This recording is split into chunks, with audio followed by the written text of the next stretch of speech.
أعوذ بالله من الشيطان الرجيم. بسم الله الرحمن الرحيم. محترم حاضرین،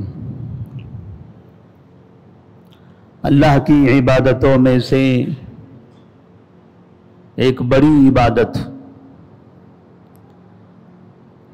جو روزانہ 5 مرتبہ ادا کی جاتی ہے، جسے عربی میں صلاۃ کہا جاتا ہے اور ہم اپنی زبان میں نماز کہتے ہیں، جو ہر مسلمان پر فرض ہے۔ دنیا میں جہاں کہیں بھی مسلمان یہ عبادت کرتا ہے، چاہے وہ فرض نماز ہو، نفل نماز ہو، دن کی نماز ہو، رات کی تاریکی کی نماز ہو، ہر نماز میں اس کے کھڑے رہنے کا ایک خاص طریقہ ہوتا ہے، اور اس میں خصوصیت کے ساتھ اس بات کا اہتمام کیا جاتا ہے کہ وہ عبادت کرنے والے کا چہرہ قبلے کی طرف ہو۔ جیسے ابھی جمعہ کی نماز کے لیے آپ بیٹھے ہوئے ہیں، یہ جس سمت میں آپ کا چہرہ ہے، یہ بس ایسے ہی نہیں ہے کہ یہ تعمیر، یہ بلڈنگ بن گئی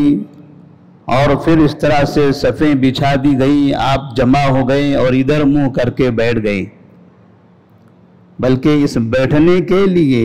اس سمت کو اپنانے کے لیے خاص اہتمام ہوتا ہے، اور وہ اہتمام ہے قبلے کا۔ کہاں ہے یہ قبلہ؟ قبلہ کون سی جگہ کو کہتے ہیں؟ اللہ تبارک و تعالیٰ نے قرآن مجید میں فرمایا، فَوَلِّ وَجْهَكَ شَطْرَ الْمَسْجِدِ الْحَرَامِ۔ جب آپ نماز پڑھو، اللہ کی عبادت کرو، تو اپنا چہرہ مسجد حرام کی طرف کرو۔ اس جگہ سے جہاں ابھی ہم جمع ہیں، یہاں سے مسجد حرام اس سمت میں ہے جس سمت میں آپ سب کا چہرہ ہے۔ ایسے ہی دنیا کے کسی بھی کونے میں، کسی بھی جگہ پر مسلمان نماز پڑھنے کے لیے جمع ہو تو وہ مسجد حرام کی طرف منہ کر کے کھڑا ہوتا ہے۔ کسی کے لیے مسجد حرام مشرق میں ہے، کسی کے لیے مغرب میں ہے، کسی کے لیے شمال میں ہے، کسی کے لیے جنوب میں ہے۔ مکہ سے، کعبے سے، چاروں طرف سے جہاں جہاں پر بھی مسلمان ہوتے ہیں، اس کو سمجھنے کا ایک بہترین طریقہ یہ ہے کہ جب آپ کعبے کی تصویر دیکھتے ہیں، کعبے میں ہونے والی نماز دیکھتے ہیں، تو جیسے ہم یہاں پر نماز پڑھ رہے ہیں، ہماری صفیں سیدھی ہیں۔ اگر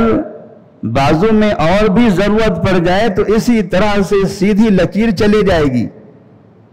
لیکن کعبے میں ایسا ہوتا ہے کہ وہاں پر باقاعدہ گول دائرہ بنا ہوتا ہے۔ یہاں صفیں سیدھی ہوتی ہیں اور وہاں پر صفیں گول ہوتی ہیں۔ اس گولائی کی وجہ کیا ہے؟ اس کی وجہ یہ ہے کہ ہر ایک کا چہرہ کعبے کی طرف ہو۔ جو قریب رہنے والے ہیں وہ گول دائرہ بناتے ہیں، کعبے کی طرف منہ کرتے ہیں، اور یہاں سے جتنا اور فاصلہ بڑھتا چلا جاتا ہے، لوگوں کی کوشش یہی ہوتی ہے کہ کسی بھی جگہ سے وہ منہ کرے نماز پڑھتے وقت تو اس کا چہرہ مسجد حرام کی طرف ہو، اس قبلے کی طرف ہو۔ یہ وہ جگہ ہے جہاں جا کر مسلمانوں کو خاص اور ایک عبادت کرنی پڑتی ہے۔ مسلمان اپنے اپنے علاقے سے اس قبلے کی طرف منہ کر کے نماز پڑھتا ہے۔ وہ کعبہ توحید کا مرکز، اللہ تبارک و تعالیٰ کا گھر، جس کی بنیاد ابراہیم علیہ السلام نے رکھی، اور نبی کریم صلی اللہ علیہ وسلم کی ایک خواہش تھی کہ اللہ تبارک و تعالیٰ ہمارا قبلہ کعبہ کو بنا دے، اللہ تبارک و تعالیٰ نے بیت المقدس سے قبلے کو تبدیل کر کے کعبے کو قبلہ بنا دیا، اور وہیں پر یہ اعلان ہو گیا فَوَلِّ وَجْهَكَ شَطْرَ الْمَسْجِدِ الْحَرَامِ۔ تو اس طرح سے وہ کعبہ ہماری نظروں کے سامنے ہے، ہم ہمیشہ اسے یاد کرتے ہیں۔ یہ ایک پیغام ہوتا ہے کہ وہ کعبہ توحید پر قائم ہے، وہ اللہ کا گھر ہے، آپ کا چہرہ اس کی سمت میں ہے، آپ اس گھر کی طرف اپنا چہرہ کر کے اللہ کے سامنے کھڑے ہو کر نماز پڑھ رہے ہو۔ مسلمانوں یاد رکھو، اپنی زندگی میں ہمیشہ توحید کے دامن کو تھامے رکھنا۔ شرک، بدعت و خرافات، قبر پرستی، بت پرستی، اللہ کو ناراض کرنے والا یہ کام، اللہ کو چھوڑ کر کسی اور کی عبادت والا یہ کام، چاہے دنیا میں کسی بھی مقصد کے لیے ہو، کسی بھی فائدے کے لیے ہو، سارے مقاصد، سارے فوائد یہ پیچھے ہوں، توحید اللہ کو راضی کرنا یہ سب سے مقدم ہونا چاہیے۔ ابھی چند دنوں سے اس کعبے کا چرچا ہو رہا ہے، مسلمان علاقوں میں جگہ جگہ پر لوگ اس جگہ جانے کی تیاریاں کر رہے ہیں، کوئی اپنے والدین کو بھیج رہا ہے، کوئی اپنے بچوں کو بھیج رہا ہے، کوئی اپنے رشتہ داروں کو جاتے ہوئے ان خوشیوں کا مظاہرہ کر رہا ہے، کوئی دعوتیں دے رہا ہے کہ یہ ہمارے لوگ بہترین جگہ اللہ کے اس گھر کی زیارت کرنے کے لیے جا رہے ہیں، یہ مقدس لوگ ہیں، یہ محترم لوگ ہیں، یہ اچھے لوگ ہیں، اللہ تبارک و تعالیٰ نے انہیں اپنے گھر کے لیے منتخب کیا ہوا ہے۔ ہم سب کو خوشی ہوتی ہے جب جو لوگ بھیج رہے ہیں انہیں خوشی ہے، تو جانے والوں کی خوشی کا کیا عالم ہوگا۔ اللہ تبارک و تعالیٰ سے دعا کریں کہ اللہ تبارک و تعالیٰ دنیا کے تمام حجاج کرام، چاہے وہ جہاں سے نکل رہے ہوں، اللہ ان سب کے سفر کو آسان فرمائے، ان سب کو انتہائی سلامتی کے ساتھ کعبہ تک پہنچنے کی توفیق عطا فرمائے۔ جس مقصد سے وہ اپنے گھروں سے نکل رہے ہیں، زندگی کی پونجی جمع کر کے، کوئی اپنا گھر بیچ رہا ہے، کوئی اپنی زمین بیچتا ہے، کوئی اپنی زندگی کا سرمایہ مکمل صرف کر رہا ہے، کوئی بچہ اپنے ماں باپ کے لیے اپنی زندگی کا سرمایہ صرف کر کے وہ اپنے گھر والوں کو بھیج رہا ہے۔ خواہش یہ ہوتی ہے یہ دنیا تو کمانے کی جگہ ہے، کمائی ہوتی رہے گی، لیکن وہ کعبے کا دیدار، وہ بیت اللہ کا حج، اللہ تبارک و تعالیٰ کے اس گھر کی زیارت، اور اسلام کا وہ پانچواں رکن جس پر اسلام کی بنیاد قائم ہے۔ ہم نے 4 ارکان تو ادا کر لیے، ہم توحید پر قائم ہیں، ہم نماز پڑھتے ہیں، ہم روزہ رکھتے ہیں، ہم زکوٰۃ دیتے ہیں، یہ 4 ارکان تو اپنے اپنے علاقوں سے ادا کر سکتے ہیں، لیکن اسلام کا 5واں رکن ادا کرنے کے لیے ہمیں اسی جگہ جانا پڑتا ہے، اور اس جگہ جانے کے لیے بڑی قربانیاں دینی پڑتی ہے، محنت کرنی پڑتی ہے،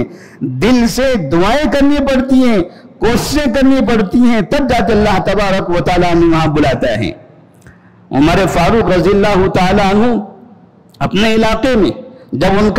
ان کا دور حکومت تھا، تو اس وقت وہ لوگوں کو حج کی ترغیب دلایا کرتے تھے کہ مسلمانوں جاؤ حج کرو، حج کے ایام آ چکے ہیں، جن کے پاس بھی وسعت ہو، قدرت ہو، طاقت ہو، وہ جائے حج کریں۔ پھر دیکھتے تھے کہ کچھ لوگ ہیں، مالداری ہے، دولت ہے، خوشحالی ہے، سب کچھ ہے، پھر بھی حج کرنے نہیں جا رہے ہیں، وہ انتظار میں ہیں، فلاں سال جائیں گے، فلاں وقت میں جائیں گے، بیٹی کی شادی کے بعد جائیں گے، ریٹائر ہونے کے بعد جائیں گے، فلاں کام ہو جانے کے بعد جائیں گے۔ ان کے پاس ابھی بھی قدرت ہے، طاقت ہے، لیکن وہ کچھ کاموں کا انتظار کر رہے ہیں کہ وہ کام ہو جائے تب ہم پہنچیں گے۔ عمر فاروق رضی اللہ تعالیٰ عنہ اپنے سپاہیوں کو شہر شہر بھیجا کرتے تھے اور کہتے تھے جاؤ ان شہروں میں لوگوں کے حالات معلوم کرو، جو لوگ حج کو نہیں گئے ہیں یا نہیں جا رہے ہیں، کیا ان کے پاس جانے کی قدرت نہیں ہے؟ کیا ان کے پاس جانے کی وسعت نہیں ہے، طاقت نہیں ہے؟ اگر طاقت کے باوجود وہ حج کو نہیں جا رہے ہیں تو ان کے اوپر جزیہ لگا دو، ما ہم بمسلمین۔ عمر فاروق رضی اللہ تعالیٰ کہتے ہیں مسلمان نہیں ہیں، یہ لوگ مسلمان نہیں، ان کے اوپر جزیہ لگا دیا جائے، ٹیکس لگا دیا جائے۔ جو جزیہ کافروں پر لگایا جاتا ہے عمر فاروق رضی اللہ تعالیٰ حکم دیتے تھے کہ ان کے اوپر ٹیکس لگا دو، جزیہ لگا دو ایسے لوگوں پر جو لوگ حج کی استطاعت ہوتے ہوئے بھی حج کرنے نہیں جاتے۔ یہاں تک کہ علی بن ابی طالب رضی اللہ تعالیٰ عنہ فرماتے ہیں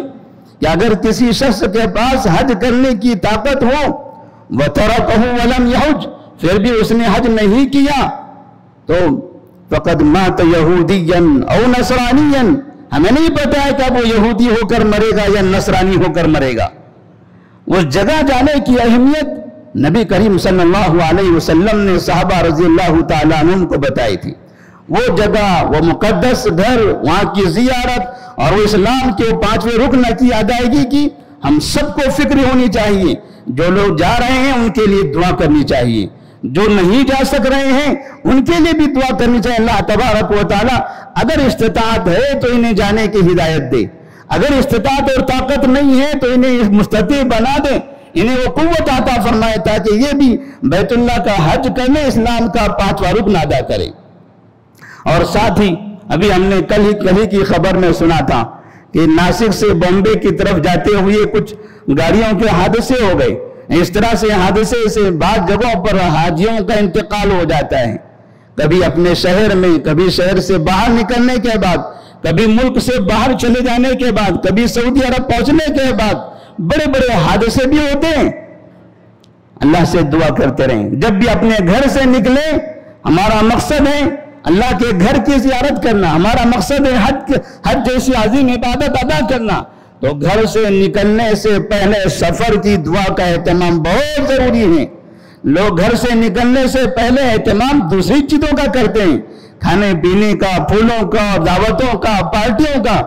ہم یہ نہیں کہیں گے آپ خوشی میں کسی کو کھانا نہ کھلائیں، ہم یہ نہیں کہیں گے آپ کسی خوشی میں کسی کو مبارکبادی نہ دیں۔ آپ کھانا کھلا سکتے ہیں، آپ مبارکبادی دے سکتے ہیں، لیکن ساتھ میں سنت نبوی کا بھی آپ کو خیال کرنا ہوگا۔ جب آپ گھر سے نکلیں تو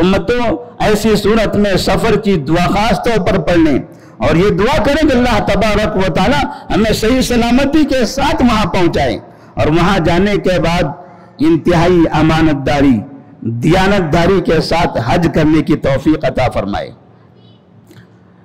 اس لیے کہ دنیا کے الگ الگ خطے سے مسلمان حج کرنے کے لیے جاتے ہیں، ہمیں یہاں نظر آتا ہے کہ لوگ حج کرنے جا رہے ہیں، لوگ ایک بڑی عبادت اسلام کا 5واں رکن ادا کرنے جا رہے ہیں، لیکن آپ کو یہ سن کر بہت زیادہ حیرت ہوگی کہ اکثر حجاج کرام جب حج کے ایام سے واپس لوٹتے ہیں تو اکثر لوگ حج نبی کے طریقے کے مطابق نہیں کرتے۔ بہت سے لوگ ایسے ہیں جو نبی کی سنت کے خلاف ورزی کرتے ہوئے حج کے ارکان ادا کرنے کی کوشش کرتے ہیں۔ بہت سے لوگ اس جگہ جانے کے بعد مکہ اور مدینہ جیسے مقدس شہروں میں رہتے ہوئے وہاں پر جرائم کا ارتکاب کرتے ہیں، زبان درازیاں کرتے ہیں، زبان کا غلط استعمال کرتے ہیں، اس طرح سے شر و فساد پھیلاتے ہیں۔ مینا میں، عرفات میں کوشش یہ کی جاتی ہے کہ مسلمانوں کو منتشر کیا جائے، مسلمانوں کو یہاں کے اماموں کے پیچھے نماز پڑھنے سے روکا جائے، کعبے کے امام کے پیچھے نماز پڑھنے سے روکا جائے۔ باقاعدہ جماعتیں اپنی اپنی جگہوں سے نکلتی ہیں، اپنے شہروں سے نکلتی ہیں اور اپنے گروپ کو یہ پابند کر دیتے ہیں کہ دیکھیے نماز پڑھنا ہے فجر کی ہم پڑھائیں گے، ظہر کی پڑھنا ہے ہمارے پیچھے پڑھیں گے، عصر کی پڑھنا ہے ہمارے پیچھے پڑھیں گے، مغرب عشاء پڑھنا ہے ہمارے اپنے آدمی کے پیچھے پڑھنا ہے۔ خبردار اگر تم نے کعبے کے امام کے پیچھے نماز پڑھ لی، یہ حاجی صاحب ہیں، یہ حاجی کے معلمین ہیں، حاجی کے رہنما رہبر ہیں، یہ ٹور کے افراد ہیں، یہ حکومت کے افراد ہیں، یہ باقاعدہ سعودی حکومت کے خرچ پر جانے والے فری حجاج بھی ہیں۔ ایسے لوگ جاتے ہوئے باقاعدہ اپنے حاجیوں کو کعبے میں با جماعت نماز پڑھنے سے منع کرتے ہیں۔ مطلب اس کا یہ ہوتا ہے کہ ایسا ضروری نہیں ہے کہ جیسے آپ جمعہ کی نماز پڑھنے کے لیے مسجد آ رہے ہیں، آپ کی نیت اچھی ہے، آپ مسجد میں حاضر ہو رہے ہیں، لیکن نماز پڑھتے ہوئے اگر آپ نماز میں نبی کی سنت کا خیال نہ رکھیں تو آپ کی نماز کہاں سے ہوگی؟ آپ نبی کی سنت پر عمل نہیں کرنا چاہتے، نماز آپ کی کیسے مقبول ہوگی؟ ایسے ہی جیسے گھر سے اتنا فاصلہ ہے، وہ تو کعبہ قبلہ وہ مکہ مکرمہ ہزاروں کلومیٹر دور کا فاصلہ ہے، وہاں اتنا لمبا فاصلہ طے کرنے کے بعد بھی اگر ہماری نیتوں میں کھوٹ رہا، ہمارے عقیدے میں کھوٹ رہا، مسلمانوں سے اگر دلوں میں اتنی نفرت رہی، کعبے کے ایمانوں سے اگر اتنی نفرت رہی، تو پھر حج کرنے کیوں گئے؟ یہی کہیں محلے میں ادھر ادھر گول گھوم کے اپنا کام مکمل کر لیا ہوتا۔ اللہ کے گھر میں جا کے اللہ کے بندوں سے نفرت کرنا، اللہ کے گھر میں جا کے نبی کی سنت کی خلاف ورزی کرنا، یہ بہت بڑا جرم ہے، اور ایسے جرائم بہت سے حاجی ارتکاب کرتے ہیں۔ اللہ سے دعا کریں اللہ تبارک و تعالی ایسے افراد جو حاجیوں کے دین کو، ان کے ایمان کو، ان کے عقیدے کو برباد کر رہے ہیں، اللہ ان کو مکہ جانے سے ہی روک دے۔ جو برے راستے کی طرف بلانے والے دعات ہیں، جو گمراہ کرنے والے علماء ہیں، جو قوم کو گمراہ کرنے والے دعات ہیں، جو ایسے مبلغین اور ایسے ذمہ داران ہیں جو حجاج کرام کو وہاں جا کر ان کو دین سے روکتے ہیں، اسلام پر عمل کرنے سے روکتے ہیں، نبی کی سنت پر عمل کرنے سے روکتے ہیں، ایسے دعات اور مبلغین رہنما رہبر کو اللہ تعالیٰ بامبے ایئرپورٹ پہ ہی روک دے، ایسے لوگوں کو وہ جگہ نصیب نہ فرمائے، کیونکہ وہ مکہ اور مدینہ وہ نبی کا شہر ہے، نبی کے شہر میں فتنہ فسادی برپا کرنے والے لوگوں کی کوئی جگہ نہیں ہے۔ نبی کریم صلی اللہ علیہ وسلم اپنی زندگی میں ہجرت کے 10ویں سال مکہ مکرمہ حج کرنے کے لیے گئے تھے۔ آپ صلی اللہ علیہ وسلم نے بھی حج کیا ہے، زندگی میں ایک حج ہوا ہے آپ کا۔ 10 سال تک جب آپ ہجرت کر کے مدینہ منورہ گئے، 10 سال تک انتظار کرتے رہے۔ 10 سال کے بعد جب حالات سازگار ہو گئے، مشرکین مکہ سے باہر نکل گئے، کعبے کو بتوں سے پاک کر دیا گیا، اور پھر جو خرافات وہاں ہوا کرتے تھے وہ ساری خرافتیں ختم ہو گئی، تب نبی کریم صلی اللہ علیہ وسلم 1 لاکھ سے زیادہ صحابہ کے ساتھ مکہ مکرمہ پہنچے تھے حج کرنے کے لیے۔ آپ صلی اللہ علیہ وسلم نے حج کیا ہے، صحابہ رضی اللہ تعالیٰ عنہم نے بھی حج کیا ہے، اور ہم مسلمانوں کے لیے بھی حج فرض ہے، جس کے اوپر استطاعت ہے، جس کے پاس طاقت موجود ہے اس کے لیے حج ضروری ہے۔ نبی کریم صلی اللہ علیہ وسلم حج کرنے کے لیے گئے۔ جس طرح سے ہم دیکھتے ہیں کہ حجاج کرام جاتے ہیں تو ان کی زبان سے تلبیہ سنا جاتا ہے، لبیک اللہم لبیک لبیک لا شریک لک لبیک ان الحمد والنعمت لک والملک لا شریک لک۔ ہر مسلمان اپنی زبان سے گویا کہ توحید کا پرچار کرتا ہے، شرک کی مذمت کرتا ہے، اور یہ عہد کرتا رہتا ہے کہ میں شرک کا خاتمہ کر کے رہوں گا، میں زندگی میں کبھی شرک کو پنپنے نہیں دوں گا۔ یہ باقاعدہ مکہ جانے سے بہت دیر پہلے، مکہ جانے کے بعد نہیں، اس سے بہت دیر پہلے جہاں میقات ہوتی ہے،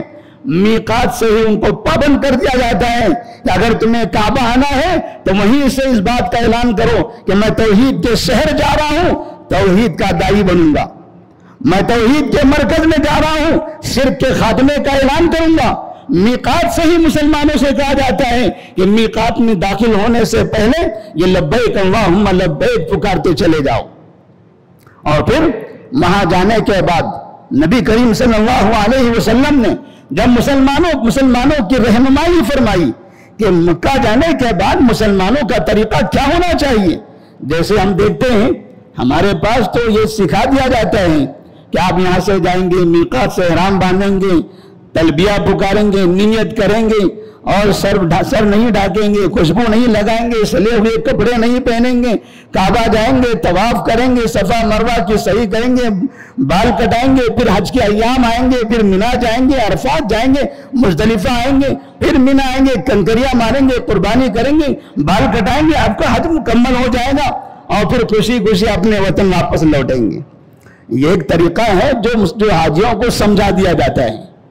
ایک طریقہ ہے جو حاجیوں کو بتا دیا جاتا ہے، یاد کروایا جاتا ہے، یہ طریقے سے آپ کو حج کرنا ہے۔ نبی کریم صلی اللہ علیہ وسلم نے صحابہ رضی اللہ تعالیٰ عنہ کو یہ طریقہ بتایا تھا۔ اس طریقے کے ساتھ ساتھ آپ صلی اللہ علیہ وسلم عرفات کے میدان میں،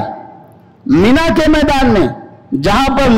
1 لاکھ سے زیادہ صحابہ رضی اللہ تعالیٰ عنہ کا مجمع تھا، آپ نے یہ سوچا کہ یہ دنیا کے تمام مسلمان ہیں، اس وقت دنیا کے یہی تمام مسلمان ہیں، ان کے علاوہ بہت کم لوگ اپنے اپنے گھروں پر ہیں، یہی ہماری سب سے بڑی تعداد ہے۔ اب جو تعداد بچی ہوئی ہے وہ بہت کم ہے،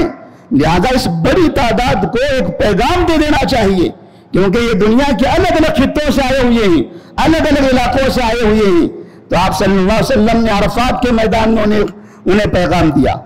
اور منی کے میدان میں ان سے خطاب کرتے ہوئے انہیں پیغام دیا تھا۔ آپ صلی اللہ علیہ وسلم کا جو پیغام تھا، حج کا پیغام، نبی صلی اللہ علیہ وسلم کے حج کا پیغام، حاجیوں کے نام، غیر حاجیوں کے نام، تمام مسلمانوں کے نام، ہر ملک کے مسلمانوں کے نام، مسلمان دنیا میں جہاں کہیں پر رہتے ہوں ان تمام مسلمانوں کے نام، نبی کریم صلی اللہ علیہ وسلم کا جو پیغام تھا، آپ صلی اللہ علیہ وسلم صحابہ رضی اللہ تعالیٰ عنہم سے خطاب کرتے ہوئے فرماتے ہیں، اَيُّ يَوْمٍ هَذَا، بتاؤ آج کون سا دن ہے؟ اگر میں آپ سے یہ پوچھوں آج کون سا دن ہے تو آپ پریشان ہوں گے۔ جمعہ کا دن ہے، جمعہ کا خطبہ ہو رہا ہے، یہ بھی دن پوچھنے کی بات ہوتی ہے۔ بعض دن ایسے ہوتے ہیں تو ایسے ہی معلوم ہو جاتے ہیں، بعض ایام ایسے ہوتے ہیں جنہیں پوچھنا پڑتا ہے آج کون سا دن ہے، تو لوگ کہتے ہیں آج اتوار ہے، آج پیر ہے، آج منگل ہے۔ لیکن جمعہ کی نماز کے لیے آپ مسجد میں حاضر ہو، خطبہ ہو رہا ہو، اور ہم آپ سے پوچھیں آج بتائیے آج کون سا دن ہے، تو تقریباً ہر ایک کو تو یہی پتا ہے کہ آج جمعہ کا دن ہے۔ نبی کریم صلی اللہ علیہ وسلم منی کے میدان میں ہیں، صحابہ رضی اللہ تعالیٰ عنہم سامنے موجود ہیں۔ آپ نے پوچھا اَيُّ يَوْمٍ هَذَا، صحابہ رضی اللہ تعالیٰ عنہم خاموش ہو گئے، کسی نے کوئی جواب نہیں دیا۔ آخر وجہ کیا ہے؟ منی کا دن، منی میں ہیں، آج عید کا دن ہے، یوم النحر ہے آج، یہ سب کو پتہ ہے۔ پھر نبی ہم سے پوچھ رہے کون سا دن ہے؟ تو صحابہ رضی اللہ تعالیٰ عنہ فرماتے ہیں فَسَكَتْنَا فَظَنَنَّا أَنَّهُ سَيُسَمِّهِ بِغَيْرِ اسْمِهِ، ہم خاموش ہو گئے، ہمیں ایسا لگا کہ شاید آپ کچھ اور بولنا چاہتے ہیں۔ جب کسی نے کوئی جواب نہیں دیا تو آپ نے فرمایا أَلَيْسَ هَذَا يَوْمُ الْحَرَامِ، کیا آج یوم حرام نہیں ہے؟ یہ محترم مقدس دن یوم النحر نہیں ہے؟ صحابہ نے کہا کیوں نہیں، وہی تو دن ہے آج۔ پھر آپ نے فرمایا أَيُّ شَهْرٍ هَذَا، بتاؤ یہ کون سا مہینہ ہے؟ حاجی ہیں، حج کے میدان میں ہیں، منی کے میدان میں ہیں، آپ پوچھ رہے ہیں بتاؤ یہ کون سا مہینہ ہے؟ صحابہ رضی اللہ تعالیٰ پھر خاموش ہو گئے، انہیں ایسا لگا، کہتے ہیں ظننا انه سيسميه بغیر اسمه، ہمیں ایسا لگا کہ شاید آپ کچھ الگ مہینے کا نام بول دینا چاہتے ہیں۔ پھر آپ نے دیکھا صحابہ خاموش ہے تو آپ نے خود سے جواب دیا أَلَيْسَ هَذَا ذُو الْحِجَّةِ، کیا یہ ذی الحجہ نہیں ہے؟ صحابہ ہنسنے لگے، مسکرانے لگا، کیوں نہیں، ذی الحجہ تو ہے۔ پھر آپ نے پوچھا أَيُّ بَلَدٍ هَذَا، بتاؤ آج یہ کون سا شہر ہے، کون سا شہر ہے، کون سی سٹی ہے؟ صحابہ رضی اللہ تعالیٰ عنہ پھر خاموش ہو گئے۔ پھر آپ نے کہا أَلَيْسَ هَذَا مکہ، کیا یہ مکہ نہیں ہے؟ لوگوں نے کہا کیوں نہیں، یہ تو مکہ ہے، مکہ شہر ہے۔ پھر آپ صلی اللہ علیہ وسلم یہ سوالات کرنے کے بعد، اس سوالات کا اگر مطلب پوچھا جائے تو کوئی مطلب نظر نہیں آتا، لیکن سوال میں سامنے والے سننے والے ہیں ان سب کی توجہ مبذول ہو رہی ہے، وہ سب کے سب ادھر کان لگائے ہوئے ہیں کہ آخر ہو کیا رہا ہے، سوال کیا کیا جا رہا ہے، ہم سے کیا بولنا چاہتے ہیں آپ؟ تمام کے تمام صحابہ رضی اللہ تعالیٰ عنہ کے درمیان سناٹا چھا گیا، لوگ سوچنے لگے نبی کیا کہنا چاہ رہے ہیں۔ پھر آپ نے فرمایا سنو، الا ان دماءکم واموالکم واعراضکم حرام علیکم کحرمت یومکم ھذا فی شہرکم ھذا فی بلدکم ھذا۔ نبی کریم صلی اللہ علیہ وسلم منی کے میدان میں ہیں، صحابہ رضی اللہ تعالیٰ عنہ 1 لاکھ سے زیادہ کی تعداد میں موجود ہیں، سب غور سے سننا چاہتے ہیں کہ آخر نبی کون سا پیغام دینا چاہتے ہیں۔ تب آپ نے فرمایا الا ان دماءکم، لوگوں سنو، تمہارا خون، واموالکم، تمہارا مال، واعراضکم، تمہاری عزتیں، حرام علیکم، تم سب کے لیے محترم ہیں، کحرمت یومکم ھذا، جیسے آج کا یہ دن محترم ہے، فی شہرکم ھذا، اس مہینے میں محترم ہے، یہ مہینہ محترم ہے، فی بلدکم ھذا، یہ مکہ محترم ہے، جیسے اس مکہ شہر میں ذی الحجہ کا مہینہ آیا یہ محترم، پھر ذی الحجہ کے مہینے میں یہ یوم النہر آیا یہ محترم، ایسے ہی تمہارا خون، تمہارا مال، تمہاری عزتیں یہ سب محترم ہیں، لہذا ان کا خیال کرو۔ لوگ حج کے لیے آئے ہوئے ہیں، آپ صلی اللہ علیہ وسلم دنیا کے ان مسلمانوں کو آپس میں بھائی چارگی کا پیغام دے رہے ہیں، ایک دوسرے کا خون نہ بہانا، ایک دوسرے کا غلط طریقے سے مال نہ کھانا، ایک دوسرے کی عزتوں کے ساتھ کھلواڑ نہ کرنا، اس لیے کہ مسلمانوں کو یہ پیغام کی آج بھی بہت ضروری ہے، آج بھی مسلمانوں کے لیے اس پیغام کی بہت ضرورت ہے۔ ہم دیکھ رہے ہیں ابھی سوڈان کا واقعہ، عراق ہے، ایران کے احواز نامی صوبے کا حال دیکھیے، افغانستان کا حال، یمن ہے، دنیا کے الگ الگ خطوں میں، اور ہمارے اس ملک میں بھی، ہمارے اس شہر کے اندر بھی مسلمان جس طرح سے آپس میں ایک دوسرے کو تباہ کرتے ہوئے نظر آتے ہیں، ایک دوسرے کا خون بہاتے ہوئے دکھائی دیتے ہیں، یہ مسلمانوں کے لیے اس مہینے میں، یہ حج کے ایام میں، حج کے اوقات میں جانے والے حجاج کرام کو بھی اور یہاں سے بھیجنے والے افراد کو بھی یہ ضروری ہے کہ نبی کا جو حج کا پیغام تھا اس حج کے پیغام کو ہمیں یاد رکھنا چاہیے۔ ایک دوسرے کا خون بہانا، مسلمانوں پر حملہ کرنا، مسلمانوں کا قتل کرنا، بھائی بھائی کا قتل کر رہا ہے۔ ابھی چند دنوں پہلے ایک جگہ پر بیٹے نے باپ کا قتل کر دیا، اسی شہر کے اندر ایک بیٹے نے باپ کا قتل کر دیا، اس سے چند دنوں پہلے باپ نے بیٹے کا قتل کیا ہوا تھا۔ یہ باپ کا بیٹے کا قتل، بیٹے کو قتل کرنا، یہ اس طرح سے جو خونی رشتے ہوتے ہیں، یہ خونی رشتے ایک دوسرے کے لیے خون کے پیاسے ہو گئے۔ نبی کریم صلی اللہ علیہ وسلم نے حج کے اس مقام پر کہا تھا ایک دوسرے کے خون کا خیال رکھنا، لوگوں کی جانوں پر حملہ نہ کرنا۔ پھر آپ کہتے ہیں لا ترجعوا بعدی کفارا یضرب بعضکم رقاب بعض، تم میرے بعد تم کافر نہ بن جانا، مسلمانوں تم میرے بعد کافر نہ بن جانا، وہ اس طرح سے کہ تم آپس میں ایک دوسرے کا قتل کرنے لگو۔ نبی کریم صلی اللہ علیہ وسلم نے مسلمانوں کے خون، ان کا مال، ان کی عزتیں، ان سب کی بڑی اہمیت بتائی ہے۔ آپ صلی اللہ علیہ وسلم نے فرمایا تھا کہ لو ان اہل السماء والارض اشترکوا فی دم مؤمن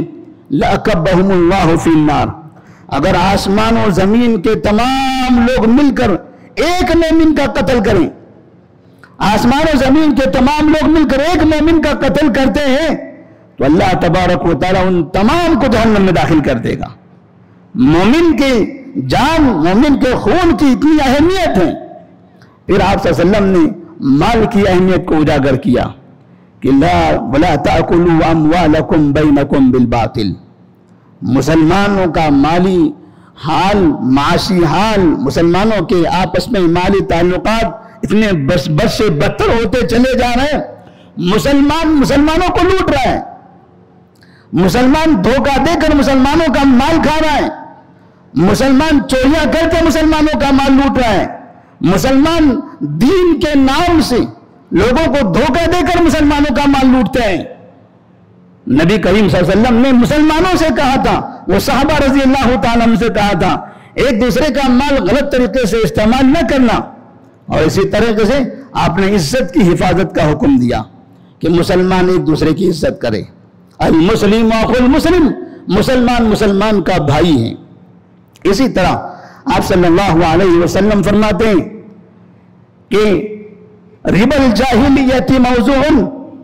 وَأَوَّلُ رِبًا رِبَانَا رِبَا عباس بن عبد المطلب، حج کا دن ہے، قربانی کا دن ہے، لوگ حج کے ایام میں وہاں حج کے ارکان ادا کر رہے ہیں، اور آپ صلی اللہ علیہ وسلم ان کی روزمرہ کی زندگی کی تعلیم دے رہے ہیں کہ آپ جہاں سے آئے، الگ الگ علاقے سے آئے ہو، آپ نے پیسہ خرچ کیا ہوگا،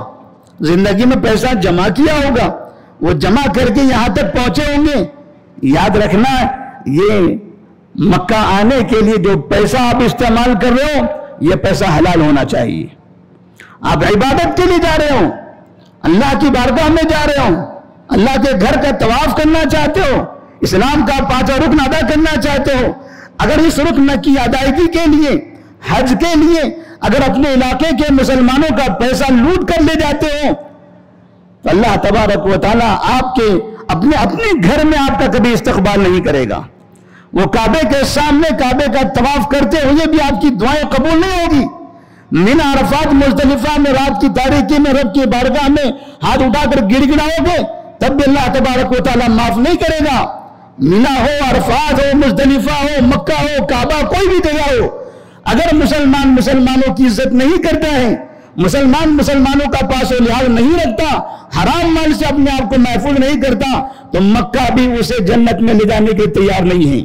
کعبہ بھی اسے جنت میں داخل نہیں کرے گا, کعبے کا طواف بھی اسے جنت میں داخل نہیں کرے گا. اس لیے کہ یہ حرام مال, یہ حرام خون, یہ حرام غذائیں انسان کی عبادتوں کو برباد کرتی ہیں. حرام مال انسان کے حج کو برباد کر دیتا ہے, حرام مال انسان کی نمازوں کو برباد کر دیتا ہے. نبی کریم صلی اللہ علیہ وسلم نے خاص طور پر وہاں مال کی تعلیم دی کہ صحیح مال ہونا چاہیے, سودی کاروبار کا پیسہ نہیں ہونا چاہیے. اگر آپ مسلمانوں سے سود لے رہے ہو یا کافروں سے سود لے کر پیسہ کماتے ہو تو یاد رکھنا اللہ تبارک و تعالیٰ کبھی آپ کے اس مال میں برکت نہیں دے گا, اور اس مال کی وجہ سے آپ کی زندگی تباہ ہوگی. آپ صلی اللہ علیہ وسلم نے فرمایا تھا سود کی مذمت کے سلسلے میں یہ سود کتنا بڑا گناہ ہے. آپ کہتے ہیں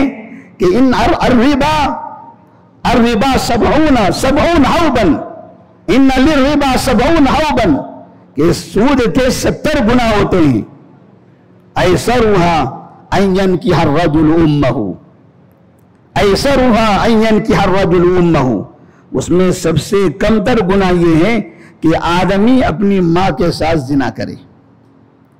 آدمی اپنی ماں کے ساتھ زنا کرے. نبی کریم صلی اللہ علیہ وسلم کا یہ حج کا پیغام اگر سالانہ 20 لاکھ 50 لاکھ حجاج کرام جو وہاں پہنچتے ہیں اگر اس پیغام کو لے کر اپنے وطن واپس پلٹیں تو پھر مسلم معاشرے کا حال کیا ہوگا. کس طرح سے مسلمانوں کے اندر کے اخلاقی بگاڑ کا خاتمہ ہو جائے گا, مسلمانوں کا مالی نظام بہتر ہو جائے گا. اگر وہاں جانے والے مسلمان یہ نہ سمجھے کہ ہم بس لبیک اللہم لبیک کہتے ہوئے کعبے کا طواف کر رہے ہیں, احرام باندھا پھر نکالا واپس آ گئے, حج کے ایام مکمل ہو گئے. وہاں جانے کے بعد نبی صلی اللہ علیہ وسلم نے جو حج کا پیغام دیا تھا ان حاجیوں کو وہ حج کا پیغام قبول کر کے آنا ہوگا, حاجیوں کو وہ حج کا پیغام قبول کر کے آنا ہوگا. نبی صلی اللہ علیہ وسلم نے فرمایا تھا ترکت فیکم امرین لن تضلوا ما ان تمسکتم بہما کتاب اللہ و سنتی. ان حاجیوں کے سامنے آپ نے کہا لوگوں میں تمہارے درمیان 2 چیزیں چھوڑ کر جا رہا ہوں, میں تمہارے درمیان 2 چیزیں چھوڑ کر جا رہا ہوں, ان دونوں چیزوں کو جب تک تھامے رہو گے کبھی گمراہ نہیں ہوگے, وہ کتاب اللہ اور سنت رسول. آپ صلی اللہ علیہ وسلم نے وہاں پہنچنے والے حجاج کرام کو اس بات کی تعلیم دی کہ آپ دنیا میں یہاں سے پہنچو تو جہاں بھی جاؤ گے کتاب اللہ سنت رسول کی دعوت دو گے, جہاں بھی رہو گے کتاب اللہ سنت رسول پر عمل کرتے رہو گے. اللہ کے قرآن پر عمل کرنا, نبی کی سنت پر عمل کرنا, یہی اصل اسلام ہے, یہی اصل اسلام ہے. اس مکہ سے, اس مدینہ سے, اس حج کے میدان سے, اس منی کے میدان سے تمام مسلمانوں کو یہ پیغام دیا جا رہا ہے. لیکن آپ کو یہ بھی سن کر افسوس ہوگا کہ دنیا سے جانے والے حجاج جب مکہ میں پہنچتے ہیں تو مکہ میں حاجیوں سے کہتے ہیں دیکھو یہاں حدیثوں پر عمل نہیں کرنا ہے, یا اماموں کے مسلک پر عمل کرنا ہے.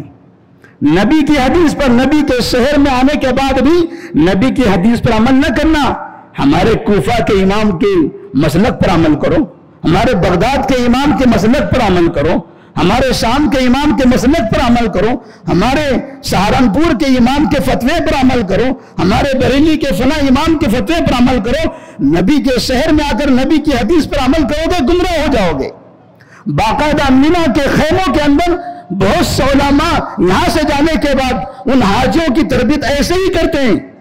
بھلا جب حج کے میدان میں، حاجیوں کے درمیان میں، مینا کے میدان میں، نبی کے شہر میں اگر مسلمانوں کو دین سے دور کیا جائے گا، وہاں جا کر مسلمانوں کو نبی کی سنت سے دور بھگایا جائے گا، لوگوں کے درمیان نفرتیں پیدا کی جائے گی، بھلا یہ مسلمان اپنے ملک میں آنے کے بعد کون سا پیغام لے کر آئیں گے؟ کون سا منہ دکھائیں گے؟ کس طرح کا پیغام یہاں آ کر لوگوں کے درمیان عام کریں گے؟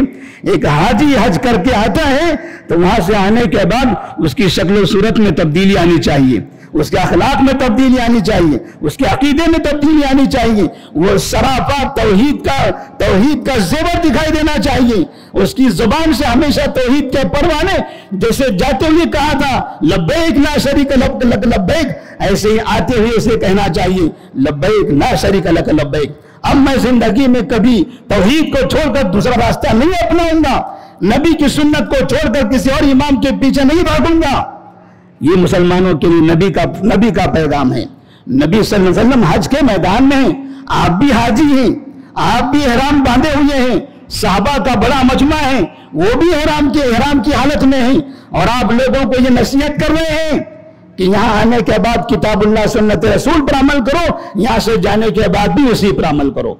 نبی نے مینا میں اس بات کی تعلیم دی سنت رسول پر عمل کرنے کی، اور اسی مینا میں جا کر مسلمان لوگوں کو تعلیم دیتے ہیں کہ سنت پر عمل نہیں کرنا، حدیث پر عمل نہیں کرنا، اماموں کی باتوں پر عمل کرنا ہے۔ لہذا حج کا یہ پیغام ہے مسلمانوں کے لیے کہ مسلمان کتاب اللہ سنت رسول پر عمل کریں۔ اسی طرح سے آپ صلی اللہ علیہ وسلم نے فرمایا تھا ما ترکتکم شیئا یقربکم الی اللہ ویبعدکم عن النار الا وقد امرتکم بہ۔ لوگوں سنو، ہر وہ کام جو تمہیں اللہ سے قریب کرنے والا ہو، جہنم سے دور کرنے والا ہو، میں نے وہ تمام کام آپ کو بتا دیے ہیں۔ جو کام بھی آپ کو اللہ سے قریب کرنے والا ہے، جہنم سے دور کرنے والا ہے، الا وقد امرتکم بہ، میں نے وہ تمام باتیں، تمام کاموں کے بارے میں آپ کو بتا دیا ہے۔ وما ترکتکم شیئا یقربکم من النار ویبعدکم عن اللہ الا وقد نہیتکم عنہ، اور ہر وہ کام جو آپ کو اللہ سے دور کرنے والا اور جہنم سے قریب کرنے والا ہو، میں نے تمہیں اس کام سے منع کر دیا ہے۔ یعنی مطلب یہ ہے کہ میں نے تمہیں پورا دین بتا دیا ہے، زندگی کے تمام اعمال بتا دیے ہیں، زندگی کے ہر میدان کے فارمولے بتا دیے ہیں، سارے نظام اور قواعد بتا دیے ہیں۔ اب آپ کو میری سنت سے باہر جا کر کسی اور جگہ کچھ تلاش کرنے کی ضرورت نہیں ہے، کسی اور جگہ کوئی تلاش کرنے کی ضرورت نہیں ہے۔ جو میں نے کہہ دیا اسی پر عمل کرو، جس سے میں نے منع کیا اس سے رک جاؤ۔ اللہ تعالیٰ نے یہی حکم دیا کہ ما آتاکم الرسول فخذوہ وما نہاکم عنہ فانتہوا واتقوا اللہ ان اللہ شدید العقاب۔ نبی کی سنت پر عمل کرنا اور دین میں نئی چیزیں داخل کرنے سے منع، دین میں نئی چیزیں داخل کرنے سے اجتناب کرنا یہ بہت ضروری ہے۔ آپ صلی اللہ علیہ وسلم نے حاجیوں کو حج کا یہ پیغام دیا کہ اے حاجیوں، تم مکہ میں آئے ہو، مینا کے میدان میں ہو، لہذا اپنے ملک جانا، کہیں ایسا نہ ہو کہ تم وہاں جانے کے بعد بدعت و خرافات میں مبتلا ہو جاؤ، دین میں نئی نئی چیزیں داخل کرنے لگو۔ امام مالک رحمہ اللہ فرماتے ہیں من ابتدع فی الاسلام بدعتا یراها حسنتا فقد زعم ان محمدا صلی اللہ علیہ وسلم خان الرسالہ۔ جو انسان دین کے اندر کوئی نئی چیز ایجاد کرتا ہے اور پھر اس کو اچھا سمجھتا ہے، اس نئی چیز کو اچھا بھی سمجھتا ہے، تو گویا کہ وہ یہ عقیدہ رکھتا ہے کہ نبی صلی اللہ علیہ وسلم نے خیانت کی ہے، نبی نے خیانت کی ہے، جو اچھی بات تھی نبی نے نہیں بتائی، یہ میں نے بتایا ہے، گویا نبی نے اچھی باتیں بتانے میں خیانت کی ہے۔ تو بدعت و خرافات یہ حقیقت میں مسلمان اس پر عمل کرتے ہوئے یہ اعلان کرتا ہے کہ نبی نے اپنا دین مکمل طریقے سے ہم تک نہیں پہنچایا۔ تو ایسی صورت میں حج کا پیغام مسلمانوں کے لیے بھی ہے کہ مسلمان بدعت و خرافات سے اپنے آپ کو محفوظ رکھیں، اللہ کے دین پر ثابت رہیں، قائم رہیں، کتاب اللہ سنت رسول پر عمل کرتے رہیں، اور ہر طرح کے حرام چیزوں سے بچیں۔ مسلمانوں پر حملہ کرنے سے، ان کا خون حلال سمجھنے سے بچیں، مسلمانوں کا مال غلط طریقے سے استعمال کرنے، غلط طریقے سے حاصل کرنے سے بچیں، حرام مال کھانے سے بچیں، اسی طرح سے مسلمانوں کو ذلیل کرنے سے بچیں۔ اللہ تبارک و تعالیٰ سے دعا ہے کہ اللہ تبارک و تعالیٰ ہم تمام کو نبی کریم صلی اللہ علیہ وسلم کی حج کا یہ پیغام، اس پر عمل کرنے کی توفیق عطا فرمائے، اس پیغام نبی کے پیغام کو اپنے اطراف میں، اپنے ساتھیوں میں اس کو عام کرنے کی توفیق عطا فرمائے، ہمیں اپنی زندگی میں اس کو نافذ کرنے کی توفیق عطا فرمائے۔ وآخر دعوانا الحمدللہ رب العالمین۔